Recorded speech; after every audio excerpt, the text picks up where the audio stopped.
I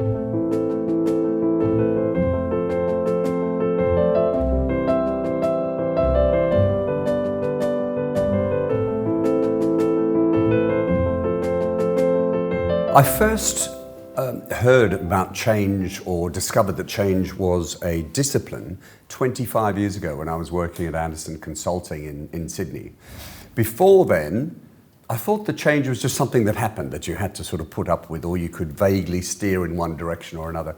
But with Anderson Consulting, I realized that it was actually a discipline, that you could lead it, that you could influence it, that you could embrace it, that you could build cultures that were based around embracing change.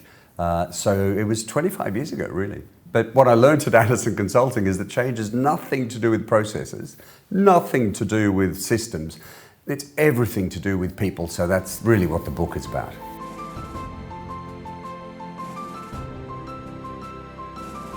It's not an evergreen topic. No, actually, it's both. It's an evergreen topic in the fact that change is inevitable, it's constant, it's continuous, it's always with us.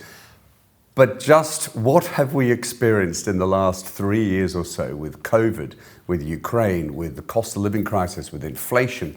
There's so much going on in the world that change has never been more important. And change is accelerating. The way that our businesses are changing with artificial intelligence, with the Internet of Things, with so many changes in the way that we work and the way that we live, it's never been more important to be able to not just influence change, but more importantly, to embrace change and look for the opportunity, because it's always with us.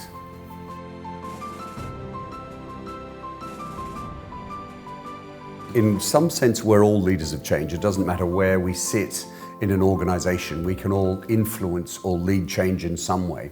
But as leaders of change, what makes a change successful? And 88% of changes are not successful. So what makes a change successful is firstly clarity. So when leaders are very clear about what needs to change, both the numbers, but also the narrative, but also why we need to change. Because we humans don't change just because we're told to. We change because we want to. So a leader's job is actually helping their people to want to change.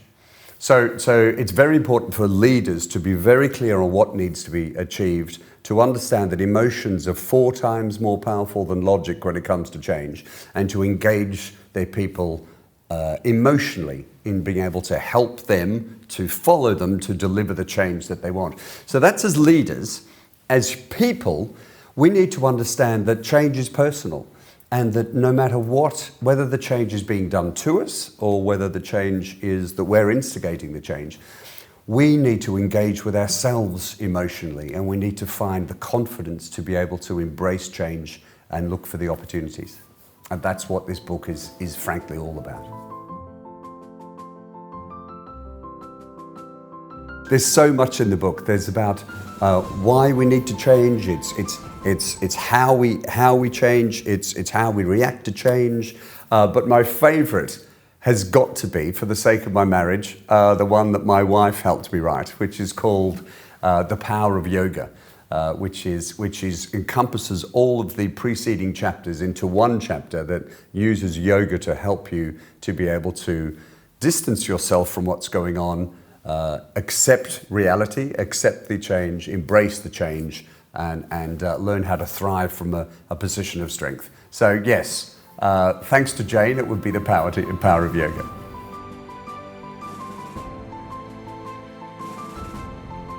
It's universal. It's actually a book that is aimed at everyone. It doesn't matter what age, it doesn't matter what gender, it doesn't matter if they're working or not, it doesn't matter if you're a school teacher or the CEO of a major organization. It really is for everyone.